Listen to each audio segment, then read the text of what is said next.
உதயசூரியன் என்கின்ற பிராண்டையும் ரத்தளை என்கின்ற பிராண்டையும் வீழ்த்தக்கூடிய ஒரே பிராண்டு எங்கள் அண்ணன் விஜயின் முகம்தான். ஆம், தமிழ்நாடு நம்பர் 1 மாநிலம் தான். ஊழலில் தமிழ்நாடு நம்பர் 1 மாநிலம். எம்ஜிஆர் என்கின்ற 3 எழுத்து எப்படி தாக்கத்தை ஏற்படுத்தியதோ, விஜய் என்கின்ற 3 எழுத்து திமுக என்கின்ற தீய சக்தியை தமிழ்நாட்டில் இருந்து அப்புறப்படுத்தத்தான் போகிறது. இவர் பேசினால் இடி முழக்கம், இவர் பதிலளித்தால் தன்னுடைய எதிரியை கூட தன்னை ரசிக்க வைக்கக்கூடிய வல்லமை படைத்தவர், வசியம் செய்யக்கூடியவர். இவருடைய பேச்சு மாபெரும் மாற்றத்துக்குரியது, கழகத்திற்கு தேவையுடையது. அண்ணன் லயோலா மணி அவர்களை, கழக கொள்கை பரப்பு இணை செயலாளர் அண்ணன் லயோலா மணி அண்ணா அவர்களை அன்போடு அழைப்பது மக்கள் மகிழ்ச்சி அடைகிறேன். ஏன்டா தம்பி ரொம்ப பில்டப்பு? பிறப்புக்கும் எல்லா உயிருக்கும் சிறப்பவ்வா செய்தொழில் வேற்றுமையான், மன்னாதி மன்னன் மாசற்ற அண்ணன், தமிழ்நாட்டின் வருங்கால முதலமைச்சர் தலைவர் தளபதி அவர்களை வணங்கி,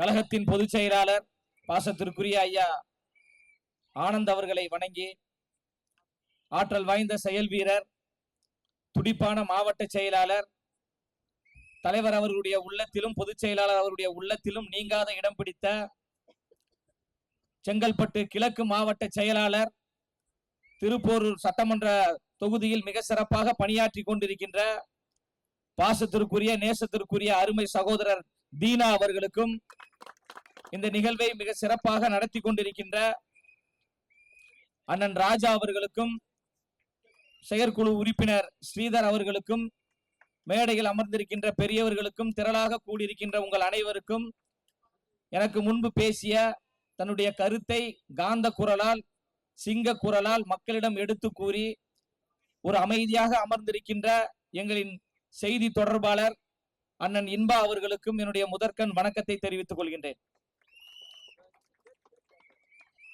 தமிழ்நாட்டு அரசியல் என்பது மிகப்பெரிய ஒரு ஆட்சி மாற்றத்தை ஏற்படுத்த வேண்டும் என்கின்ற நோக்கத்தோடு தமிழ்நாட்டில் இருக்கின்ற மக்கள் எல்லாம் எதிர்பார்த்து காத்து கொண்டிருக்கிறார்கள். அரசியல் என்பது வியாபாரம் கிடையாது. அரசியல் என்பது பொழுதுபோக்கு கிடையாது. அரசியல் என்பது விளையாட்டு கிடையாது. அரசியல் என்பது மக்கள் பணி, அரசியல் என்பது சமூக பணி, அரசியல் என்பது உன்னத பணி என்று தான் வகிக்கக்கூடிய திரைத்துறையின் நம்பர் 1 இடத்தை வேண்டாம் என்று சொல்லிவிட்டு மக்களுக்காக உழைக்க வந்திருக்கின்ற மாசற்ற தலைவன் அண்ணன் விஜய் அவர்களின் தலைமையில் மிகப்பெரிய ஒரு மாற்றத்தை உருவாக்கக்கூடிய சூழலை நான் இங்கு பார்க்கிறேன். மாவட்ட செயலாளர் சொன்னாங்க, ஒரு பொதுக்கூட்டம் இருக்கு வாங்கன்னு. மாவட்ட செயலாளர் அவர்களை மிக வன்மையா கண்டிக்கிறேன். இது பொதுக்கூட்டம் இல்ல, மாநாடு. மாநாடு போன்று கண்ணு கட்டிய தூரம் வரை திரளாக கூடியிருக்கின்றார்கள் எங்கள் உறவுகள்.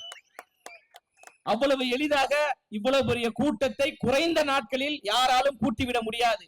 தமிழ்நாட்டில் ஒரே சக்தியால் தான் கூட்ட முடியும். விஜய் என்கின்ற 3 எழுத்து மந்திரத்தால் மட்டும்தான் தமிழ்நாட்டில் இப்படி ஒரு கூட்டத்தை கூட்ட முடியும். அதற்கு தீனா அவர்கள் கடுமையாக உழைத்திருக்கிறார், மாவட்ட செயலாளர். அவர் சாதாரணமாக அந்த இடத்திற்கு வரல, 20 ஆண்டுகளாக உழைத்தார். ஒன்றிய செயலாளராக, ஒன்றிய பொருளாளராக, ஒன்றிய தலைவராக உழைத்ததால் இன்று மாவட்ட செயலாளர் என்கின்ற மிகப்பெரிய ஒரு அங்கீகாரத்தை பெற்றிருக்கிறார். மாவட்ட செயலாளர் பாருங்க, எவ்வளவு அழகா சின்ன பையமா இருக்கிறார் பாருங்க. இதான் தாவேகா. எங்களுடைய அரசியல் என்பது முதியோர் இல்லமாக இருக்கின்ற சட்டமன்றங்கள் இளையோர் இல்லமாக மாற்றப்பட வேண்டும். பூரா பிபி கோஷ்டி அங்க உட்கார்ந்து, சுகர் டேப்லெட், நடக்க முடியல. இதெல்லாம் வச்சுட்டு எப்படி மக்கள் பணி செய்ய முடியும்? சட்டமன்றம் என்பது மக்களுக்கான கோரிக்கைகளை பேசுவது, மக்களுக்கான கோரிக்கைகளை சொல்வது, மக்களுக்கான கோரிக்கைகளை பெற்றுக் கொடுப்பதுதான் சட்டமன்றம். எல்லாம் உட்கார்ந்து டேப்லெட் போட்டுக்கிட்டு இருக்காங்க. அப்போ அது போன்ற சட்டமன்றத்தை மாற்றிவிட்டு ஒரு புதிய மாற்றத்திற்கான ஒரு சட்டமன்றத்தை உருவாக்க வேண்டும் என்றால் தீனா போன்ற இளம் தலைமுறையினர் அதிகாரத்திற்கு வர வேண்டும். புரட்சியாளர் அண்ணல் அம்பேத்கர் சொல்றாங்க, அதிகாரம் மிக வலிமையானது. நாங்க சொல்றோம், அதை அடைந்து விட்டால் எல்லாம் எளிமையானது. அப்ப அந்த அதிகாரத்தை நோக்கி பயணிக்க வேண்டும் என்றால் 1967 பேரறிஞர் அண்ணா அவர்கள் எப்படி எளியவர்களை அதிகாரத்திற்கு கொண்டு வந்தாரோ, அண்ணா வழியில் வரக்கூடிய எங்கள் அண்ணா விஜய் அவர்கள் எளியவர்களை அதிகாரத்திற்கு கொண்டு வருகிறார். அதற்கான புரட்சி தமிழ்நாட்டில் நடந்து கொண்டிருக்கிறது. எங்கு திரும்பினாலும் மக்கள் அலை. திமுக கேக்குறாங்க, அது இந்த அமைச்சர் தாமு அன்பரசனா? அவர் அன்பரசன் கிடையாது, அவர் சரியான துன்பரசன். மக்களுக்கு துன்பத்தை கொடுத்து கொண்டிருக்கின்ற அமைச்சர். அவர் சொல்றாரு, கூடும் கூட்டம் ஓட்டாக மாறுமா? அமைச்சர் அவர்களே, கூடும் கூட்டம் ஓட்டாக மாறும்.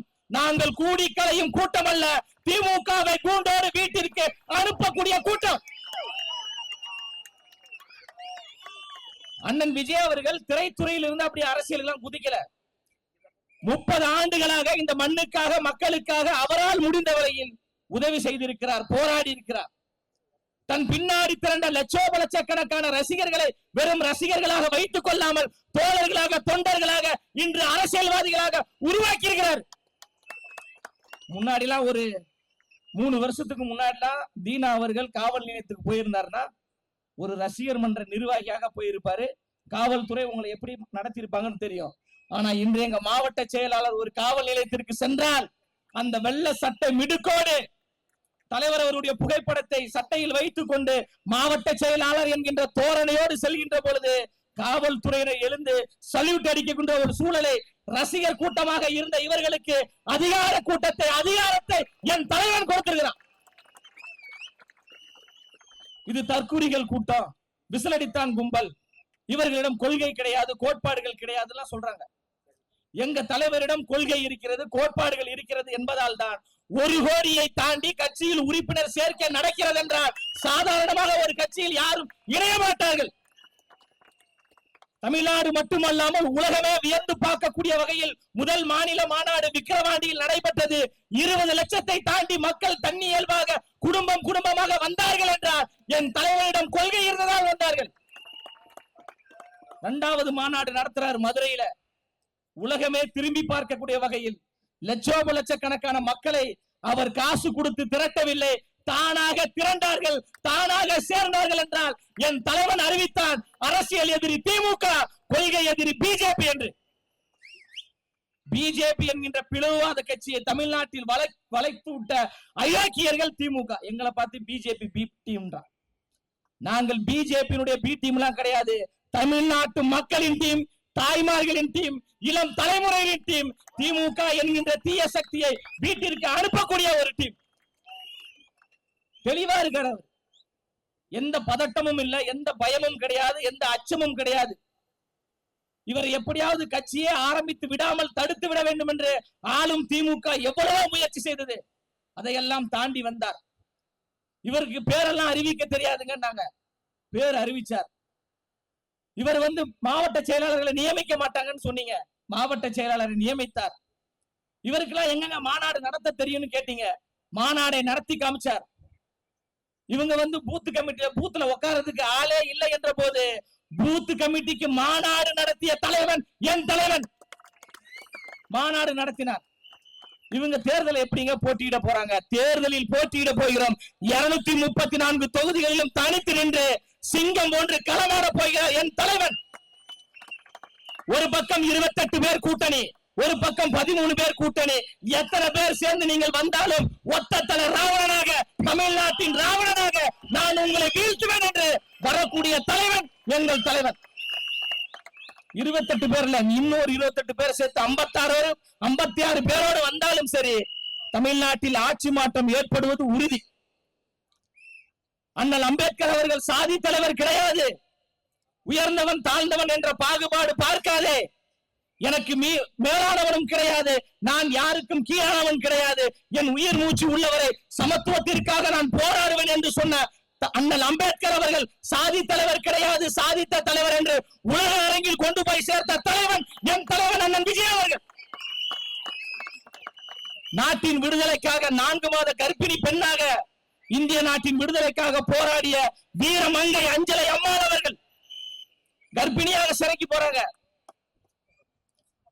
மிகப்பெரிய ஒரு போராட்டம், மிகப்பெரிய ஒரு அழுத்தம், பல பிரச்சனைகளை தாண்டி, பல நெருக்கடிகளை தாண்டி மக்களுக்காக உழைத்த அஞ்சலை அம்மாள் என்கின்ற அந்த பெரும் தியாகியை தமிழ்நாடு கடந்து இந்தியா முழுவதும் கொண்டு போய் சேர்த்த தலைவன் என் அண்ணன் விஜய் அவர்கள். அஞ்சலை அம்மாள் யாருக்கா தெரியுமா? திமுக காரங்களுக்கு. இத்தனைக்கு அஞ்சலை அம்மாள் அவர்களுடைய பேத்தி பேரை திமுக சட்டமன்ற உறுப்பினரா இருக்கிறாங்க. அப்ப இது போன்ற சூழலை பார்க்கின்ற பொழுது எங்கு திரும்பினாலும் தமிழ்நாட்டில் சட்டம் ஒழுங்கு சந்தி சிரித்துக் கொண்டிருக்கிறது. ஐயா அவர்கள் ஸ்டாலின் அவர்கள் சொல்கிறார், தமிழ்நாட்டில் உண்மையான ஆட்சி நடக்குது, மக்களுக்கான ஆட்சி நடக்குது, நேர்மையான முறையில் ஆட்சி நடக்கிறது என்று சொல்லக்கூடிய ஐயா ஸ்டாலின் அவர்களே, தமிழ்நாட்டில் எந்த பக்கம் திரும்பினாலும் கொலை கொள்ளை கற்பழிப்பு என்று நடக்கிறது என்றால் இங்கே நடப்பது மக்களாட்சி கிடையாது, கேடுகட்ட அயோக்கியத்தனமான ஸ்டாலின் அவர்களுடைய ஆட்சி.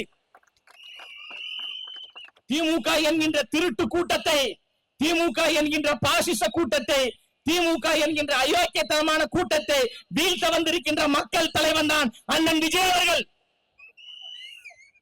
97 வயதில் மூத்தர சட்டியை கையில் பிடித்துக் கொண்டு சமத்துவத்திற்காக பெண் உரிமைக்காக போராடிய தலைவன் தந்தை பெரியார் அவர்கள். அந்த பெரியாரை இளம் தலைமுறையிடம் கொண்டு போய் சேர்க்கிறார் எங்க அண்ணன் வீரமங்க வேலுநாச்சியார் அவர்களை கொண்டு போய் சேர்க்கிறார். சமூக நீதி, சமத்துவம், சாதி ஒழிப்பு, போதை இல்லாத தமிழ்நாடு, அரசியல் தலையீடு இல்லாத ஆட்சியை உருவாக்குவோம் என்று தலைவர் அவர்கள் கொள்கையை சொல்லி கோட்பாடுகளை சொல்லி அரசியல் களத்தில் பயணிப்பதால் தான் ஆளும் திமுக எங்களை பார்த்து கதறிக்கொண்டு பலறிக்கொண்டிருக்கிறது. தமிழ்நாட்டில் 2 கூட்டம் நம்மளை கண்டா நடுங்குறாங்க. நீ சூரியன் நான் தாமரை வந்தால் தானே மலர்கிறேன். சூரியனா யாரு? திமுக. தாமரனா யாரு? பிஜேபி. இந்த 2 கூட்டம் நம்மை பார்த்து கதறுகிறது என்றால் இந்திய அரசியல் வரலாற்றிலேயே ஆட்சியில் இருக்கின்ற 2 கட்சியை எதிர்த்து அரசியல் செய்யக்கூடிய ஒரே ஆண்மையுள்ள தலைவன் அண்ணன் விஜய் அவர்கள் தான். தமிழ்நாட்டில் ஆளுங்கட்சியாக திமுக, ஒன்றியத்தில் ஆளுங்கட்சியாக பிஜேபி, 2 ஆளுங்கட்சி இருக்கின்ற பொழுது 2 கட்சியும் எனக்கு எதிரான கட்சிகள் தான் என்று சொல்லி துணிச்சலோடு வந்த ஒரே தலைவன் உலக அரங்கிலே என் தலைவன் அண்ணன் விஜய் அவர்கள் தான். அவர் சமரசம் செய்திருந்தால் ஜனநாயகம் படத்தை எல்லாம் நம்ம பார்த்திருப்போம். அவர் சமரசம் செய்யக்கூடிய தலைவர் கிடையாது, மக்களுக்காக சமர் புரிவதற்காக வந்த தலைவன். பல பிரச்சனைகள், பல நெருக்கடிகள். அவர் மக்களுக்கான தலைவர் என்பதற்கு ஒரே உதாரணம் இந்த ஜனநாயகம் படம் தான். ஜனநாயகம் படத்துக்கு பிரச்சனை வருது, அவர் பின்னாடி கோடிக்கணக்கான தொண்டர்கள், கோடிக்கணக்கான தோழர்கள் இருக்கிறாங்க. அவர் நினைத்திருந்தால் அந்த தோழர்களை திரட்டி, அந்த தோழர்களை உசுப்பேத்தி தமிழ்நாடு முழுவதும் ஆர்ப்பாட்டம் செய்யுங்கள், போராட்டம் செய்யுங்கள் என்று மக்களை திசை திருப்பி மிகப்பெரிய ஒரு சட்ட ஒழுங்கு பிரச்சனையை தமிழ்நாட்டில் ஏற்படுத்தியிருக்க முடியும். ஆனால் என் தலைவன் சொல்கிறான், ஜனநாயகம் படம் என்பது என் படம், எனக்கான பிரச்சனை, அந்த பிரச்சனையை சட்ட ரீதியாக நான் எதிர்கொள்வேன், என் பிரச்சனையில் எப்போதும் மக்களை நான் சுயநலத்திற்காக பயன்படுத்த மாட்டேன் என்று சொல்லக்கூடிய தலைவன் அண்ணன் விஜய் அவர்கள். சுயநலத்துக்காக அரசியலுக்கு வந்தாரு, அவர் முதலமைச்சராக வேண்டும் என்பதற்காக அவர் ரசிகர்களை எல்லாம் அவர் பயன்படுத்துறாரு அப்படின்னு திமுக காரங்க சமூக வலைதளத்தில் பேசுறாங்க, கருத்துக்கள் எழுதுறாங்க. உண்மையிலே திமுக காரங்களுக்கு 6 அறிவு இருக்குன்னு தான் பார்த்தேன். ஆனா 6 அறிவுலாம் கிடையாது, 6 அறிவு தான் இருக்கு. இப்ப அண்ணன் விஜய் அவர்கள் மட்டும் ஜெயித்தால் முதலமைச்சர் ஆக முடியுமா? அவர் மட்டும் ஜெயிச்சால் முதலமைச்சர் ஆக முடியாது. 118 பேர் ஜெயிச்சால் மட்டும்தான் சிங்கிள் மெஜாரிட்டியில் அண்ணன் அவர்கள் முதலமைச்சராக வருவர். அந்த 118 பேர் யார்? தீனாவை போன்று, ராஜாவை போன்று, ஸ்ரீதரை போன்று, அண்ணன் இன்பா அவர்களை போன்று ஏழை எளிய ஒடுக்கப்பட்ட குடும்பத்தை சார்ந்தவர்கள் அதிகாரத்திற்கு வரக்கூடிய சூழலைத்தான் அண்ணன் விஜய் அவர்கள் 3 மாதத்திற்கு பிறகு உருவாக்க போறார். அப்ப எப்படி சுயநலத்துக்காக அவர் அரசியலுக்கு வந்தாரு? இப்ப 117 பேர் யாரு?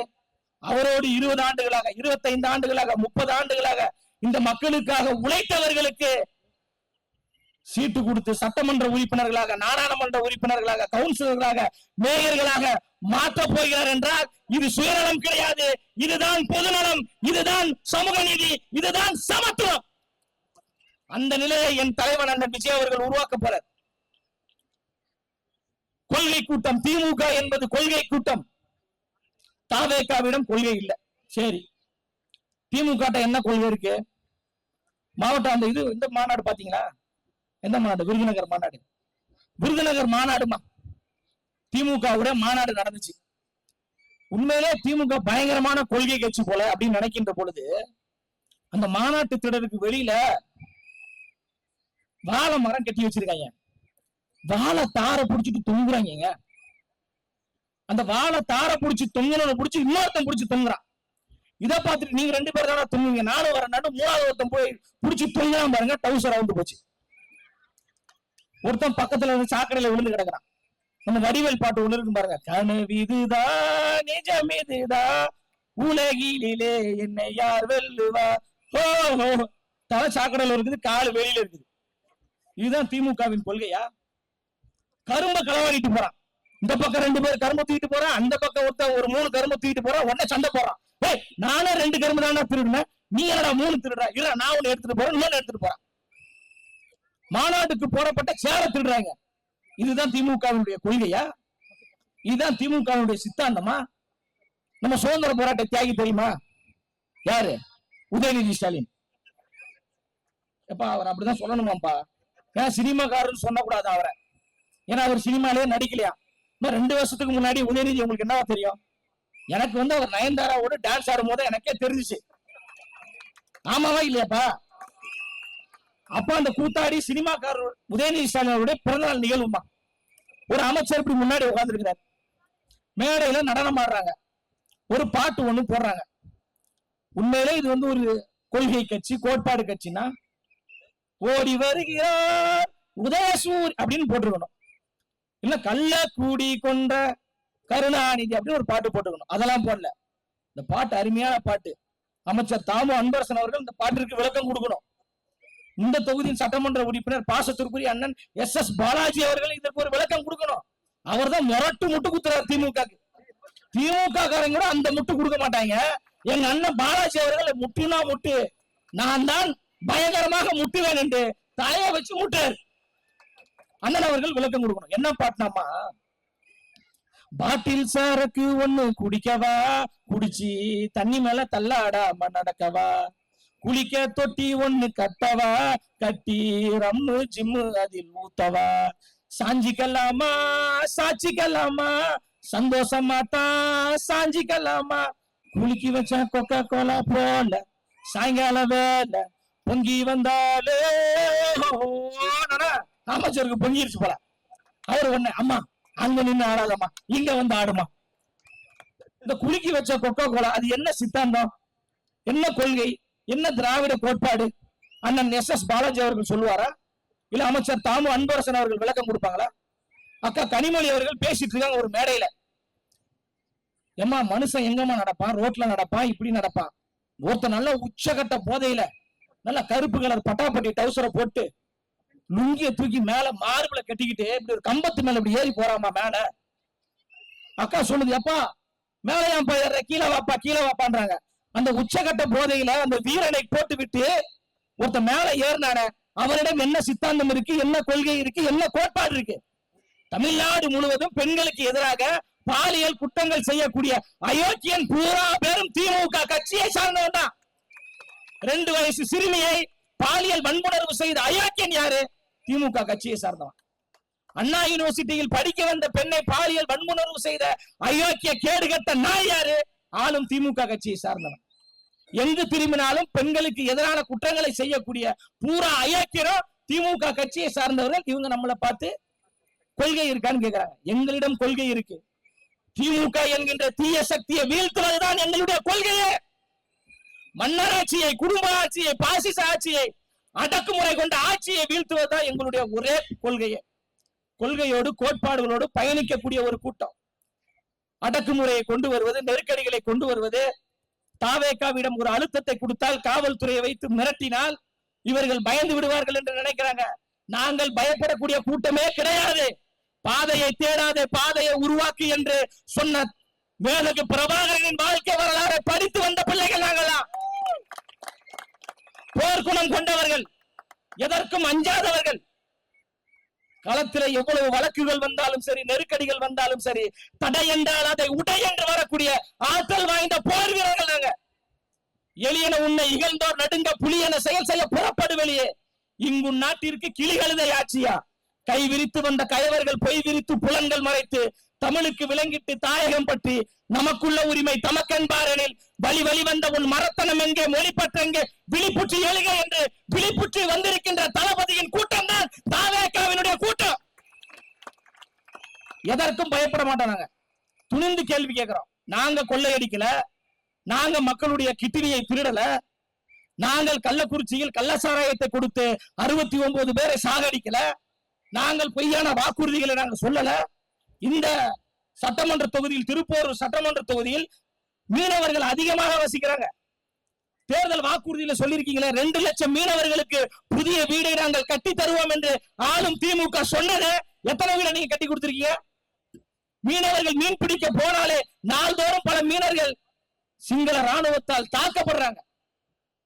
பல பிரச்சனைகள் வருகிறது. இந்த பகுதியில் அதிகமாக வசிக்கக்கூடிய தாய் தமிழ் சொந்தங்கள், ஒன்று வன்னியர் சமூகம், இன்னொன்று ஆதி திராவிட சமூகம். அந்த இளைஞர்களுக்கு வேலை வாய்ப்பை இந்த ஆளும் திமுக இந்த தொகுதியில் உருவாக்கி கொடுத்திருக்கா. படிச்சு முடிச்சு எல்லாம் வெளியூருக்கு வேலைக்கு போறாங்க, வெளி மாநிலத்துக்கு போறாங்க, வெளிநாட்டுக்கு போறாங்க. தமிழ்நாட்டில் இருக்கக்கூடிய பொது நிறுவனங்களில் 75% வேலையை தமிழ்நாட்டில் இருக்கின்ற தமிழர்களுக்கே நாங்கள் கொடுப்போம் என்று தேர்தல் வாக்குறுதியில் சொன்ன திமுக அதை நிறைவேற்றினீர்களா? ஏமாற்று வேலை. சிலிண்டருக்கு மானியம் 100 ரூபாய் தரேன்னு சொன்னீங்களா, கொடுத்தீங்களா? எதையுமே பண்ணல. ஒரு நேர்மையான, சுத்தமான, சுகாதாரமான ஒரு அரசு மருத்துவமனை இங்க இருக்கா? கிடையாது. உயர்தக சிகிச்சை பெற வேண்டும் என்றால் செங்கல்பட்டுக்கு போக வேண்டியதா இருக்கு. இந்த பகுதியில் இருக்கா? எதுவுமே. குடிநீர் பிரச்சனை, பல பிரச்சனைகள் இருக்கு. ஆனா தமிழ்நாடு நம்பர் 1 மாநிலம் என்று ஐயா ஸ்டாலின் அவர்கள் சொல்றாரு. ஆம், தமிழ்நாடு நம்பர் 1 மாநிலம் தான். ஊழலில் தமிழ்நாடு நம்பர் 1 மாநிலம். கொள்ளையடிப்பதில் தமிழ்நாடு மட்டுமல்ல, ஐயா ஸ்டாலின் அவர்கள் இந்தியாவிலேயே நம்பர் 1 இடத்தில் இருக்கிறார்.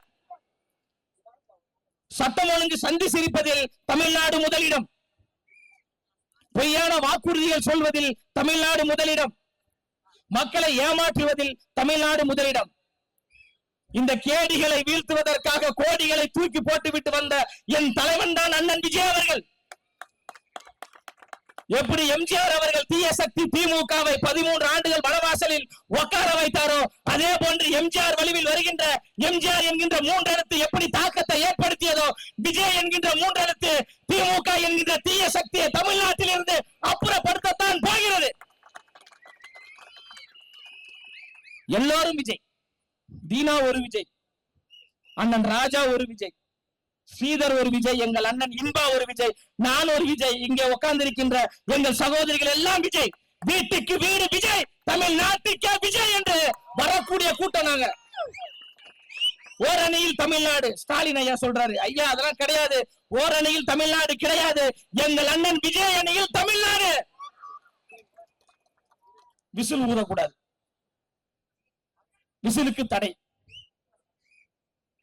சேப்பாக்கம் ஸ்டேடியத்துக்குள்ள விசிலுக்கு தடை. மாநகராட்சி ஊழியர்கள் தடை, விசில் ஊத தடை, எல்லா இடத்திலும் தடை. சரி, வெளியில் இருக்கக்கூடிய விசிலை உங்களால் தடுக்க முடியும். தமிழ்நாட்டில் இருக்கின்ற தாய்மார்களுடைய உள்ளத்திலும் இளைஞர்களுடைய உள்ளத்திலும் விசில் என்கின்ற சின்னம் ஆணித்தரமாக பதிந்திருக்கு. அதை உங்களால் தடுக்க முடியுமா? டிஎம்கே என்கின்ற 3 எழுத்தை விசில் என்கின்ற 3 எழுத்து வீழ்த்தும். விசில் சத்தம் விண்ணை பிளக்கும். கோபாலபுரத்து கொத்தடிமைகளை அடித்து விரட்டக்கூடிய சத்தம் தான் இந்த விசிலின் சத்தம். வானத்தில் இருக்கின்ற நட்சத்திரத்தை எப்படி எண்ண முடியாதோ, என் தலைவன் தமிழ்நாட்டில் முதலமைச்சராக அமர்வதை ஸ்டாலின் போன்ற எந்த கொம்பாதி கொம்பன் நினைத்தாலும் தடுக்கவே முடியாது. பலிபீடத்திலே வெட்டப்படுவதற்கு நாங்கள் ஒன்றும் ஆடுகள் அல்ல, சீரிப்பாயும் சிங்கங்கள். துணிச்சலோடு இருக்கிறோம், தைரியமாக இருக்கிறோம். மிக அருமையான ஒரு மாவட்ட செயலாளர், ஆற்றல் வாய்ந்தவர். பல உழைப்புகள். கொரோனா பேரிடர் காலத்தில் வீட்டை விட்டு வெளியில் வருவதற்கு நாம் எல்லோரும் அச்சப்பட்டோம். ஆனால் தெரு தெருவாக, வீதி வீதியாக கொரோனா தொற்றால் என் உயிரே போனாலும் பரவாயில்லை, என்னை நம்பி வரக்கூடிய மக்களுக்கு நான் உதவி செய்வேன் என்று சொன்ன மாவட்ட செயலாளர், களத்தில் நின்ற மாவட்ட செயலாளர் அண்ணன் தீனா அவர்கள். 10 ஆண்டுகளுக்கு மேலாக தொடர்ந்து பல நலத்திட்ட உதவிகள். தலைவர் அவருடைய பிறந்த நாள் என்றால் அரசு மருத்துவமனையில் பிறக்கக்கூடிய குழந்தைகளுக்கு தங்க மோதிரமிட்ட எங்களின் தங்க மகன் தான் என் நண்பர் தீனா அவர்கள். என் தலைவனுக்கு என்ன குணம் இருக்கிறதோ அதே குணம் தான் மாவட்ட செயலாளர்களுக்கும் மாநில பொறுப்பாளர்களுக்கும் கடைகோடி தொண்டனுக்கும் இருக்கிறது. எங்க தொண்டர்கள், எங்கள் தோழர்கள் செய்ததான் எங்க தலைவர் அவர்கள் கொள்கையாக கொண்டு வரார். தாய்மாமன் சீர்திட்டம் என்று அண்ணன் சீர்திட்டம் என்று எப்படி கொண்டு வந்தார் என்றால் எங்க தோழர்கள் செய்த உதவியை உணர்ந்தவர் எங்க தலைவர். அதை கொண்டு வர எங்கு திரும்பினாலும் ஆரவாரம், எங்கு திரும்பினாலும் மக்கள் கூட்டம். இதனால் தான் திமுகவுக்கு பயம். எஸ்ஓபி என்கின்ற ஒரு நடைமுறையை கொண்டு வந்து தலைவர் அவர்களை முடக்கி விடலாம். அவர் வீட்டை விட்டு வெளியில வந்துடக்கூடாது, அவரை தமிழ்நாட்டு மக்கள் பார்த்திடக்கூடாது. அவரை பார்க்க வர வேண்டும் என்றால் 4999 பேர் தான் வரணும். 5000 பேர் வந்தாங்கன்னா நாங்க பாதுகாப்பு கொடுக்க மாட்டோம் என்று காவல்துறை நசுக்குகிறது, அரசு நசுக்குகிறது என்றால் எல்லாவற்றையும் தாண்டி படிப்படியாக வளர்ந்து வந்த தலைவன் எங்கள் அண்ணன் விஜய் அவர்கள். அவர் முதல் படம் நடிக்கின்ற பொழுது, அவர் படம் திரைக்கு வந்த போது இங்க இருக்கின்ற கூட்டம் சொன்னது, இதெல்லாம் ஒரு முகமா, இதெல்லாம் நாங்கள் காசு கொடுத்து பார்க்க வேண்டுமா, ஒரு படத்துக்கு மேல தாண்ட மாட்டாரு, அவ்வளவுதான் என்று விமர்சித்து கட்டுரை எழுதிய போது 30 ஆண்டுகளுக்கு பிறகு எந்த முகத்தை நீங்கள் இழிவாக பேசினீர்களோ அந்த முகம்தான் தமிழ்நாட்டினுடைய பிராண்ட். உதயசூரியன் என்கின்ற பிராண்டையும் ரட்டளை என்கின்ற பிராண்டையும் வீழ்த்தக்கூடிய ஒரே பிராண்ட் எங்கள் அண்ணன் விஜயின் முகம்தான்.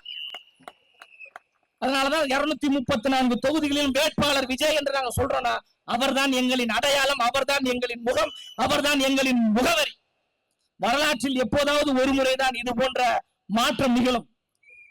புரட்சி என்பது தானாக உருவாகாது, நாம் எல்லோரும் சேர்ந்துதான் உருவாக்க வேண்டும். அதற்கான காலம் கனிந்து வருகிறது.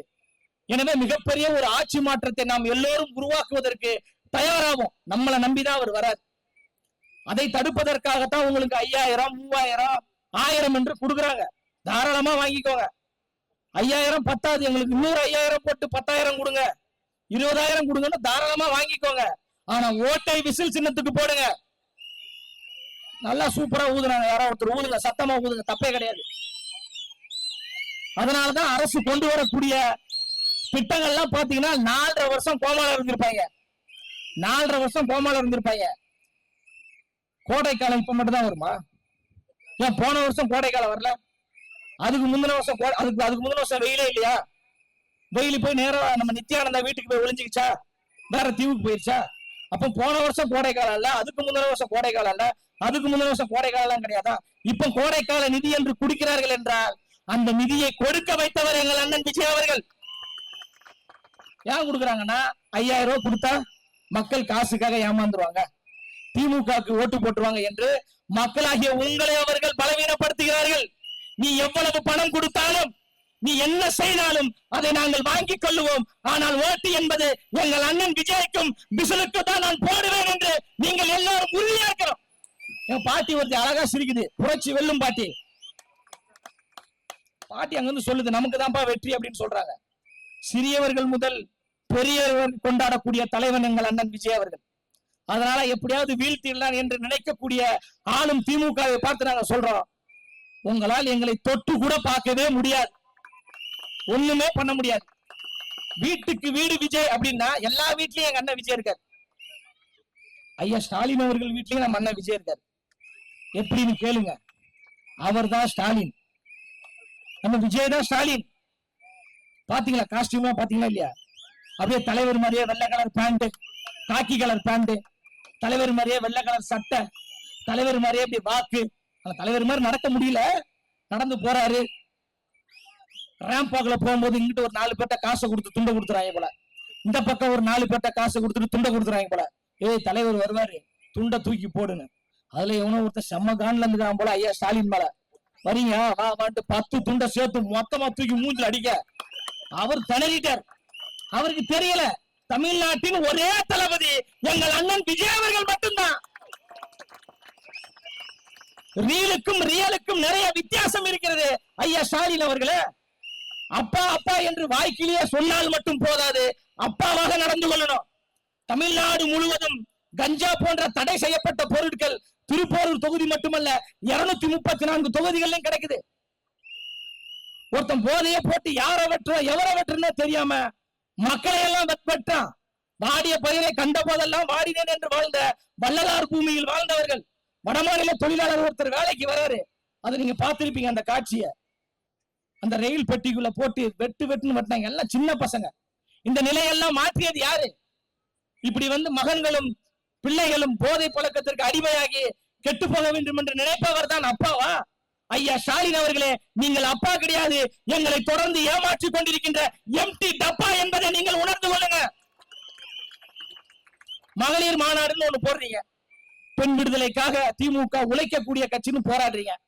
ஆனா ஆளும் திமுக கட்சியை சார்ந்த ஆபாச பேச்சாளர்களை மேடையில் உட்கார வைத்து ஆபாசமாக பேச வைக்கிறீங்க. எங்களுடைய பெண் நிர்வாகிகள் ஒரு 100 பேருக்கு மேல உட்கார்ந்துருக்காங்க. இந்த பெண் நிர்வாகிகளை குறித்து சிவாஜி கிருஷ்ணமூர்த்தி என்கின்ற ஒரு அயோக்கியன், ஒரு புறம்போக்கு, ஒரு கேடுகட்ட நாய் பேசுறான். பெண் விடுதலை குறித்து பேசக்கூடிய ஐயா ஸ்டாலின் அவர்களே, பெண் விடுதலை குறித்து பேசக்கூடிய அக்கா கனிமொழி அவர்களே, இந்நாட்டுக்கு அந்த புறம்போக்கு நாயை நீங்க கட்சியிலிருந்து நீக்கி இருந்தால் உண்மையிலே நீங்கள் பெண் விடுதலை பேசக்கூடிய தலைவர் என்று நான் உணர்ந்திருப்போம். அசிங்க அசிங்கமா பேசுறான். அவன் ஒரு புறம்போக்கு தலைவர், விடு. அசிங்கமா பேசினார் முன்னாள் அமைச்சர் பொன்முடி. தெய்வத்தோடு தொடர்பு படுத்தி இப்படின்னா இப்படின்னாரு. இன்னும் அந்த நபரை கட்சி விட்டு தூக்கல. திமுகவினுடைய அயோக்கியத்தனமே என்ன தெரியுமா? பெண்களை விமர்சிப்பது, திமுகவை எதிர்த்து கேள்வி கேட்டால் பர்சனல் அட்டாக், தனி மனித தாக்குதல். திரு உதயநிதி ஸ்டாலின் அவர்களை குறித்து தனி மனித தாக்குதல் செய்வதற்கு நான் தயார். பேசுவோமா? ஆளும் திமுக கட்சி என்னோடு பேச தயாரா? திமுக கட்சியினுடைய தனி மனித வாழ்க்கை குறித்து நாங்கள் பேசணும் என்றா ஒருத்தவங்க கூட வீட்டை விட்டு வெளில வர முடியாது. எவன் வெட்டி எந்த வீட்டுல இருக்குன்னு எவனுக்குமே தெரியாது. ஒருத்தன் பால்டாயின்னு வர சொல்றான். யார பால்டாயின்னு சொல்லுவாங்க? உதயநிதி ஸ்டாலின். அதுக்கு ஒரு பெரிய வரலாறு இருக்கு. எங்களுடைய கொள்கையில் ஏதாவது தவறு இருக்கு, எங்க கோட்பாடில் தவறு இருக்கு என்றால் விமர்சனம் பண்ணுங்க, அதற்கு பதில் சொல்வதற்கு நாங்க தயாராக இருக்கிறோம். 200 ரூபாய் கொத்தடிமைகளை வைத்துக் கொண்டு, பணத்திற்கு வாயை வாடகைக்கு விடக்கூடியவர்களை வைத்துக் கொண்டு அவதூறு பேச்சு. மூக்குக்கு கீழே மீசையை வளர்றான்னா மூஞ்சி புள்ளா ஒருத்தர் மீசையை வளர்ந்து வச்சிருக்கான். யாரனா? நக்கி கோபாலா, நக்கீரன் கோபாலா, நக்கி கோபால் போன்ற அவன் பத்திரிகையாளர். திமுகவினால் இவ்வளவு பிரச்சனைகள் வருது, அது குறித்து ஏதாவது அந்த பத்திரிகையாளர் பேசியதுண்டா? அதற்கு கருத்து கேட்டதுண்டா? திமுகவை பார்த்து பேச துணிச்சல் இருக்கா? யார பார்த்தாலும் 24 மணி நேரம் விஜய் விஜய் விஜய் விஜய். இந்த காதல் படம் பார்த்திருக்கீங்களா? இல்ல பரத் கிளைமேக்ஸ்ல இல்ல அந்த மாதிரி பூரா பேரும் காலையில எந்திரிச்சு விஜய் விஜய் விஜய் விஜய், தூங்கும் போது விஜய் விஜய் விஜய் விஜய் விஜய் விஜய். அதனாலதான் கரெக்டா பாட்டு போட்டுருக்கோம். உங்க விஜய் உயிரன வரனா. நமக்கு மட்டும் இல்ல, ஐயா ஸ்டாலின் அவர்களுக்கு அந்த மனசுல அப்படி இருக்குது. தூங்கும் போது அப்படி நம்ம தலைவரை நினைச்சுட்டு தான் தூங்குவார் போல. ஆக எந்த கொம்பாதி கொம்பன் நினைத்தாலும் நேற்று வந்தவர்கள் தான் 75 ஆண்டுகள் பவள விழா கொண்டாடிய கட்சியை, பல்லாங்குழல் விளையாடி கொண்டிருக்கின்ற கட்சியை, திமுக என்கின்ற கட்சியை வீழ்த்தக்கூடிய ஆற்றல் வாய்ந்தவர்கள் நேற்று வந்தவர்களாக நாங்க தான். இந்த எளிய பிள்ளைகள் தான். எளியவர்கள் நினைத்து விட்டால் எவ்வளவு பெரிய வலியவர்களாக இருந்தாலும் மாவட்ட செயலாளர் தியாகு அவர்களை வருக வருக என்று அன்போடு வரவேற்கிறாய. வாங்க. காலையில் ஆர்ப்பாட்டத்தை முடித்துவிட்டு இன்று மாலை பொதுக்கூட்டத்துக்கு வராரு.